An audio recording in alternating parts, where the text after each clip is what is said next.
chose was an individual who inspired me a lot and who I admire very much.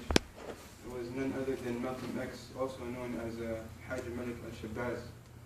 Malcolm X was born at a time where slavery was at its peak, where racism existed everywhere, where blacks were treated like animals. At a tender age of 4 years old, at 1929, his father was murdered right in front of his eyes by the KKK clan. And 2 years later, his mother was mentally institutionalized due to the trauma that she felt due to her husband's loss. At the age of 6, this young black man was orphanized. He didn't have nowhere to go, no fatherhood, no motherhood, no one in his life. And at 6th grade, at the age of 12, he decided to drop out. Now you have a young man who's lost, who has nowhere to go, who has nothing to do. So he moved to Detroit with his friends and he got involved with the drug industry.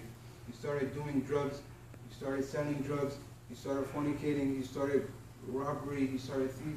He did all that. And eventually in 1946, at the age of 21, he was in prison for 10 years. And that's when he decided that he wants to change. That's when he decided that he wants to further his education. So he started memorizing the dictionary.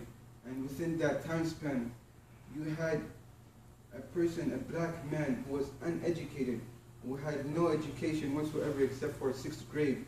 And he received, by the time of his death, he received a PhD degree from none other than the prestigious Harvard Law School.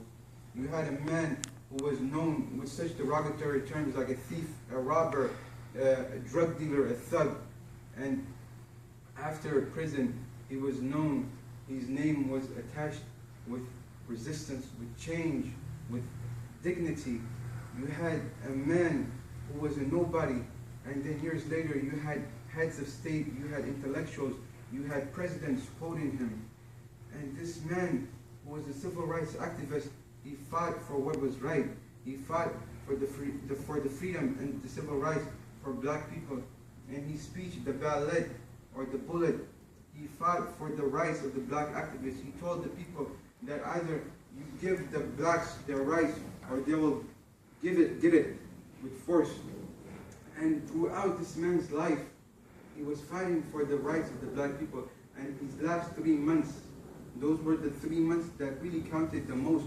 Those were the 3 months that basically had so much influence. In that 3 months, he was able to convert 3 million people to Islam. So now you had a man who basically the first part of his life was a drug dealer, was basically a nobody, was a gangster. But his last portion of his life, he was a changed man. He was a man who is remembered right now with dignity, who is remembered right now with honor. And that's the legacy that Malcolm left us. That with sincerity, with that change that you want, that you can achieve anything. Many people right now, they want to change, but they don't have that sincerity. They give up easily. But Malcolm, he had all the excuses that one can have. He didn't have no fatherhood. He didn't have nobody to count on. He didn't have no education. Yet he didn't give up. He broke every excuse there was to break, and he fought for what was right. And that's the legacy that he not only left behind for blacks, for minorities, for Muslims, but for every walk of life to take. And that's the message, inshallah, that I want you all to take, inshallah.